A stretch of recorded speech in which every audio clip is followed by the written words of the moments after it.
La hora de Maquiavelo. Para conocer a los que están detrás del poder. La hora de Maquiavelo.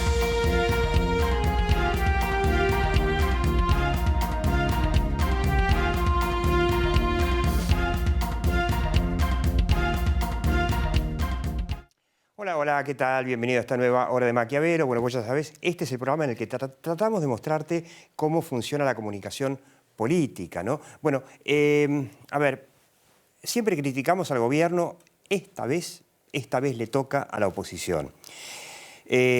Bueno, se están matando, ¿no? Se están matando, no sé si ahí lo tenemos a una foto con caras de enojados, ¿no? Estaban ahí Macri, a ver, Nacho, mirá, está Larreta, Macri está con Vidal, ¿no? Perdón, con Patricia Bullrich, Vidal está en Zoom, evidentemente. Se están matando, lo están reflejando los medios, lo hacen abiertamente. Macri quiere que Bullrich quiere ser la candidata, liderar la lista de diputados en la ciudad, con lo cual se posicionaría muy bien para suceder a Rodríguez Larreta en 2023. Rodríguez Larreta piensa más en Lustó, con quien tiene ya un acuerdo, con el radical Lustó, y para contraatacar manda a su vice, a Santilli, a la provincia. En la provincia se resisten y dicen que tiene que ser Vidal, pero Vidal quiere, bueno, un bolonqui atroz, una bolsa de gatos, la oposición, en un momento en donde el país se está destruyendo. El mal manejo de absolutamente todo, claro, todos se entusiasman, vamos a ver qué están diciendo las encuestas, que al gobierno le va mal, muy mal en las encuestas, lo cual no necesariamente significa que vaya a perder. Ahora, toda esta pelea, que ahora entendemos por qué la oposición estuvo de acuerdo con postergar un mes las PASO, que supuestamente van a ser en septiembre ahora en lugar de agosto, como dice la ley original, y en lugar de octubre, noviembre, la elección, que estaban de acuerdo porque también necesitaban tiempo para resolver sus enormes diferencias, que son diferencias fundamentalmente son diferencias de de personas, de quién tiene la manija y quién no tiene la manija, quién se posiciona para el 23 y quién no. O sea, una peleita de cargos y de, bueno, aspiraciones políticas. Yo quiero que veas, a ver si tenemos, Nacho, tenemos ahí a eso, La Bella y la Bestia, un cuento de hadas, ¿no? Muy lindo. Bueno, la palabra relato es un insulto en Argentina. Vos ya lo sabés, porque el kirchnerismo, a lo largo de todos estos años, nos relató que somos los paladines de los derechos humanos, que combatimos a la pobreza. La escuchábamos a Cristina decir en Roma ante la FAO, ante una audiencia internacional, que tenemos menos del 5% de pobres, un 1% de indigentes. Por supuesto, todo mentira. El famoso ex jefe de gabinete, ¿cómo se llamaba? Aníbal Fernández, diciendo que tenemos menos pobres que Alemania, o que Alemania tiene más pobres que nosotros. Es todo un gran relato, ¿no? O que vino Néstor y le pagó al fondo para independizar a la Argentina. Macho, le pagó al fondo, al día siguiente fue a pedirle a Chávez que nos cobraba 3 veces más que el fondo. Bueno, ese es el relato que entienden los argentinos. Entonces se inventaron, o sea, los argentinos usamos términos como dato mata relato. Ahora, yo quiero explicarte que el relato, pobrecito, no tiene la culpa, porque a ver, ¿qué es el relato? Es una herramienta de comunicación política típica y fundamental, construir un relato. Y tampoco es cierto que la oposición nunca hubiese usado un relato. No es así. Porque de hecho Mauricio Macri llega a la presidencia en 2015 en base a un relato. El relato era: Macri es un empresario, no tiene muy buena imagen, porque qué sé yo, porque el padre, porque esto, porque el otro, pero fíjate lo que hizo en Boca, fíjate lo que hizo en la ciudad de Buenos Aires. Entonces, para la mayoría de los votantes argentinos, Macri era la persona que tenía que resolver, que podía resolver todos estos desbarajustes que dejó el kirchnerismo en sus 3 mandatos, ¿no? Especialmente los mandatos de Cristina. Hubo un relato. Ahora, el problema es que mientras se están peleando, mientras se están matando, necesitan, no es mucho más importante que quién es el que se posiciona y en dónde, es qué relato van a renovar. Porque el relato de Macri es empresario y sabe cómo solucionar el tema económico argentino, ya no camina, porque ese relato fracasó, o sea, Macri incumplió en ese relato.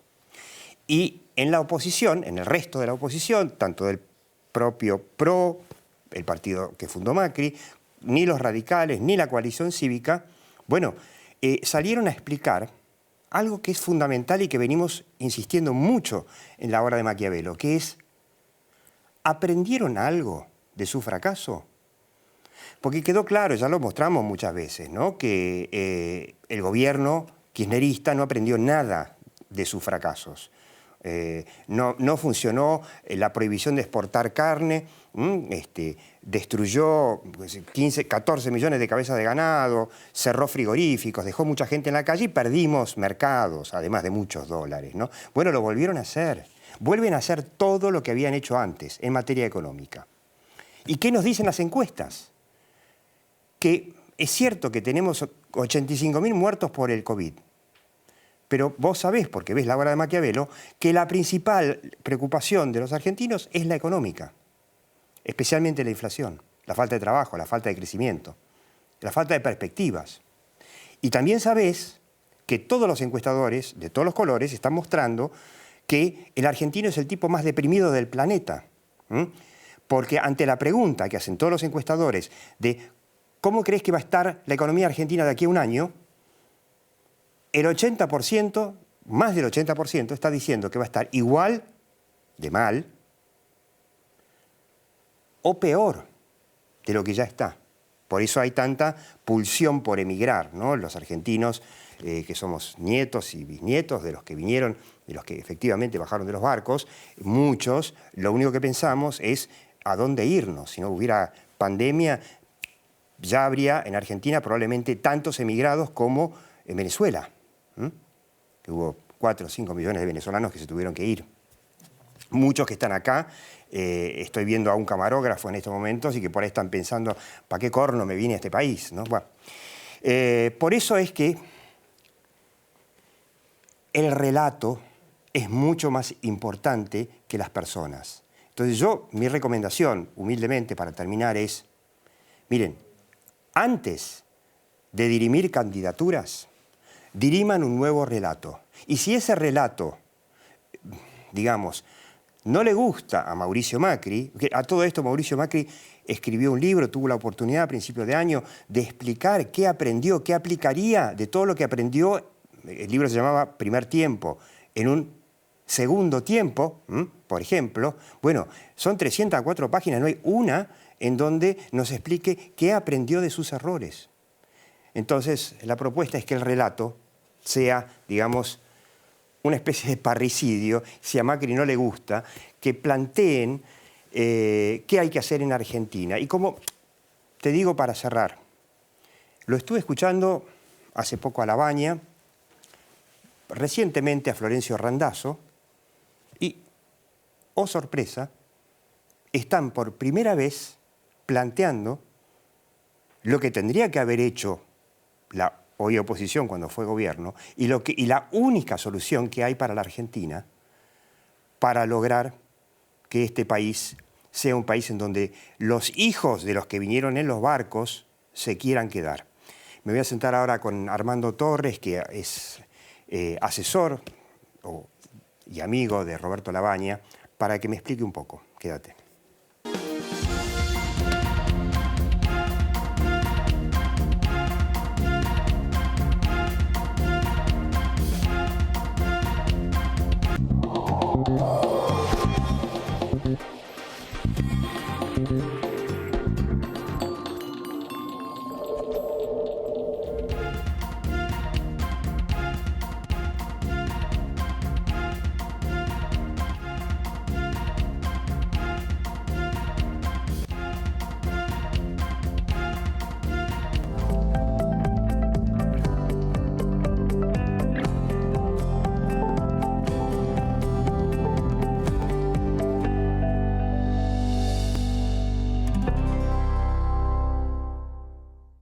Dejemos de cuidarnos. Usemos siempre tapaboca.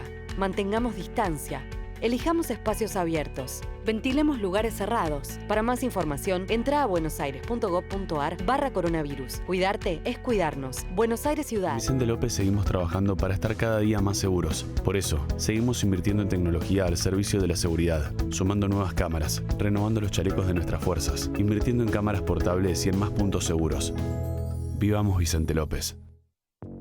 En Lanús lanzamos el Plan de Seguridad 2021. Vamos a incorporar 220 cámaras de videovigilancia nuevas, con tecnología de avanzada, para superar las 1000 cámaras de seguridad hacia fin de año. Más tecnología al servicio de la prevención del delito. Informate en lanús.gov.ar. Lanús nos une. En Laboratorios Bagó trabajamos para cuidar tu salud y la de tu familia, acompañándote en cada momento de tu vida. Tu confianza es nuestro mayor logro. Laboratorios Bagó. Ética al servicio de la salud. En Arcor seguimos mirando al futuro con la misma pasión y compromiso del primer día. Arcor, 70 años mirando al futuro.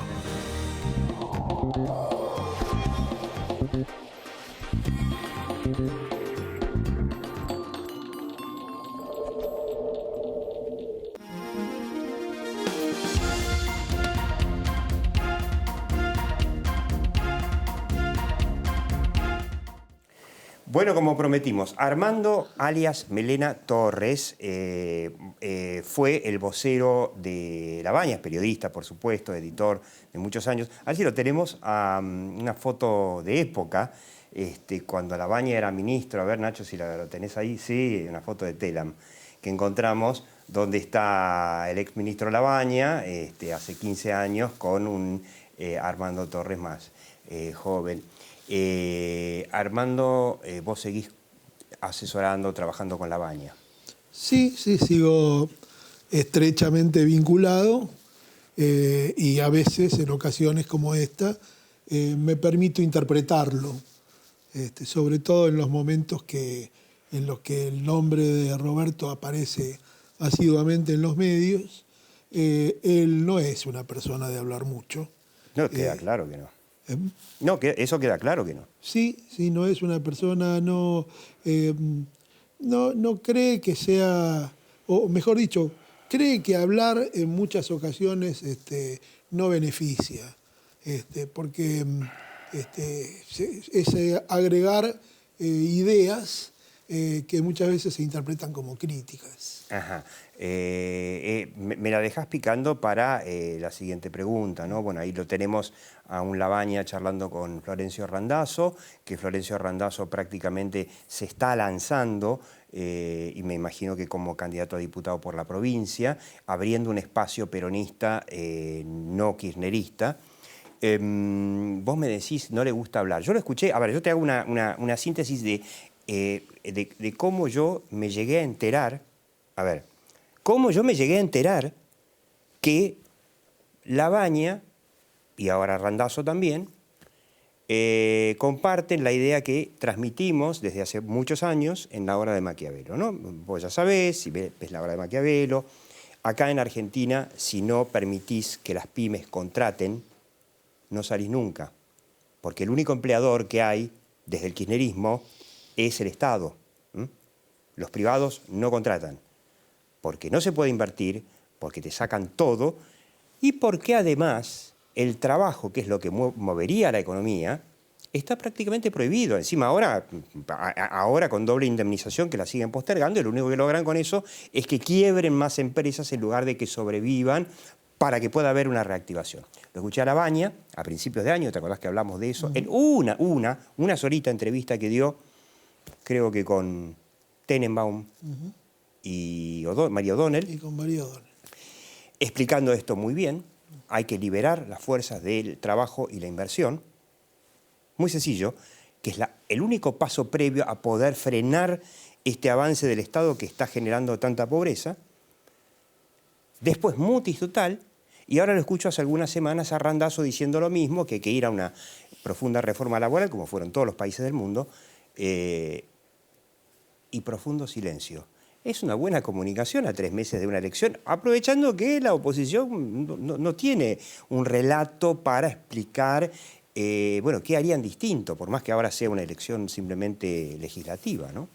Bueno, es público que Roberto y Randazzo están teniendo conversaciones, ha habido una reunión de la cual se transmitió una fotografía y han habido muchas coincidencias, no solamente en este aspecto puntual de lo que vos denominás reforma laboral, y que el término reforma laboral es tabú. Es tabú y en un determinado sector provoca reacciones que terminan por impedir, ¿no? La máquina de impedir. Es lo que le pasó a Macri cuando lo intentó malamente, y a De la Rúa hace 20 años. Y le pasó, a ver, esto en Roberto no es nuevo. Estaba en su... Cuando fue ministro no dijo una palabra. Estaba en su plataforma electoral del 2007. Ajá. No bien salió del gobierno, Labaña presentó un proyecto de ley por el cual se eximía a las pymes del pago del impuesto a las ganancias contra la contratación de personal nuevo e inversión en maquinaria. Eso como pyme no te cambia tanto como que te eliminen las cargas sociales, por lo menos durante un tiempo, cuando contratas a alguien nuevo. Bueno, son distintas maneras que implican un estímulo a la inversión y a la vez contratación de personal. Ese proyecto fue aprobado por la Cámara de Diputados.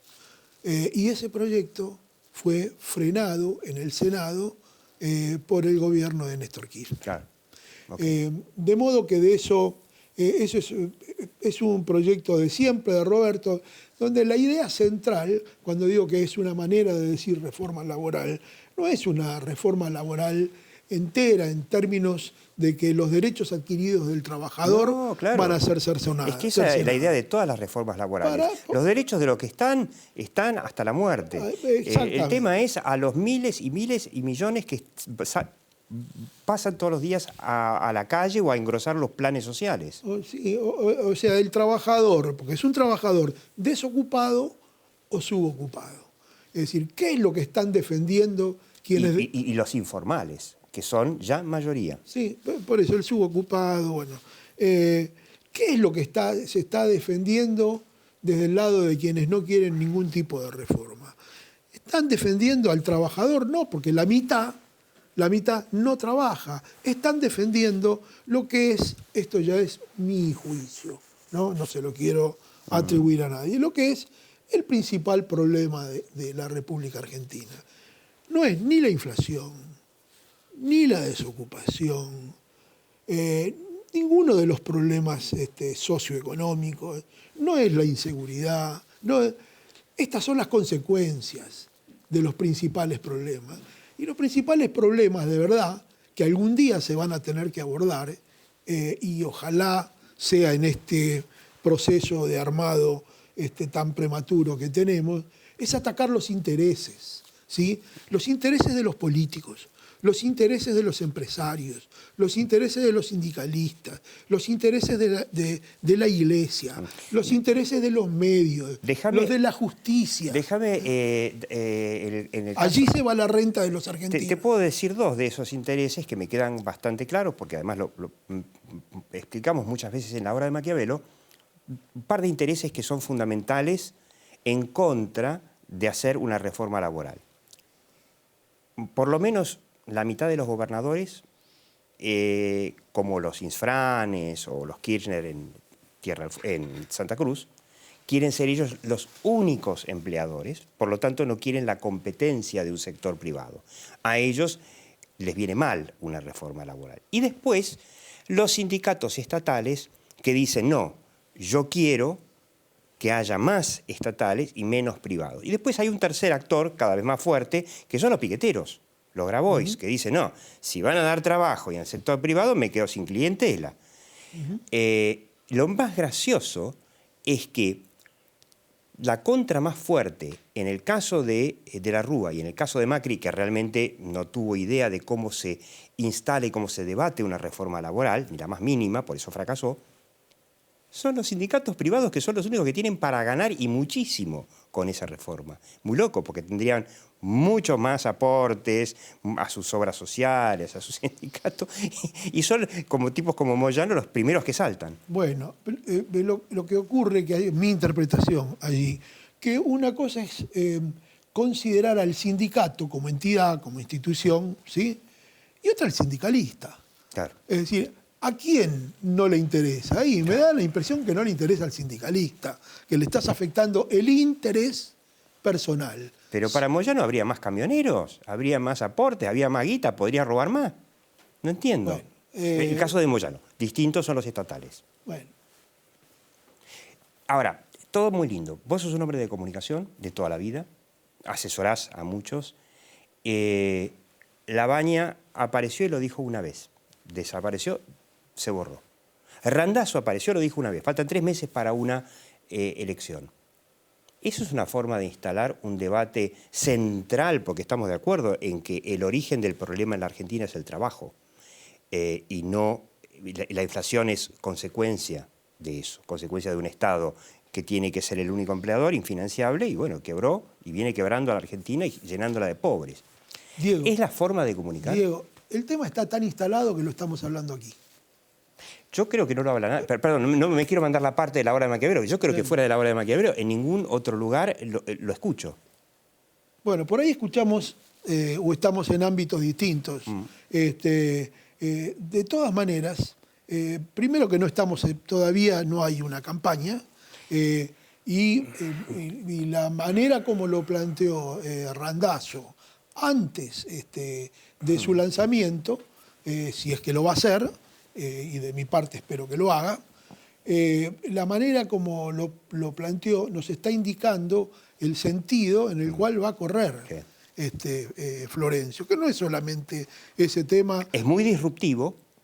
Ahora, yo quiero que veas, quiero compartir 2 cuadros que le saqué a la última encuesta que me llegó de Suban Córdoba, de Gustavo Córdoba, que se llama Córdoba de apellido y es un encuestador cordobés. Esta es una partecita, no tiene título, es la pregunta de qué votaría más bien oposición, más bien candidatos del oficialismo, ha sido una pregunta muy general, está subiendo fuertemente el candidatos opositores al gobierno de Alberto y Cristina, 51% contra 33%. Quiero que veas el próximo, que es el más interesante. Ahí está. ¿Cómo votará usted en las elecciones para diputados? Y te pregunta, candidato de Juntos por el Cambio, 30%, claro, se va diluyendo en la medida que se están matando de esa forma.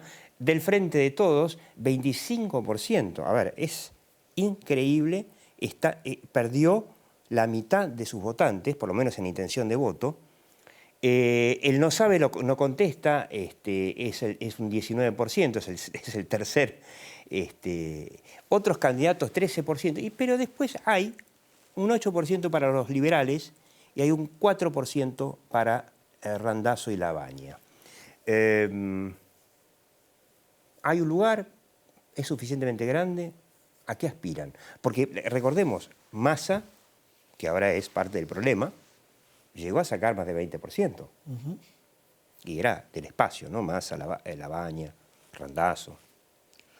Bueno, está claro que hoy todavía es muy temprano, que no, esa descripción Randazzo-Labaña es un tema de los institucionalizados, de los que estamos Para la gente no existe. No es un tema de la gente. No. Es más, Labaña lo que ha hecho trascender es que él no va a ser candidato. No va a ser. Roberto, ya dijo que no. Él no va a ser candidato. De modo que hacer una especulación por el momento sobre esto es prematuro. Pero también, permitime que te diga, que no se está trabajando en este momento para una elección.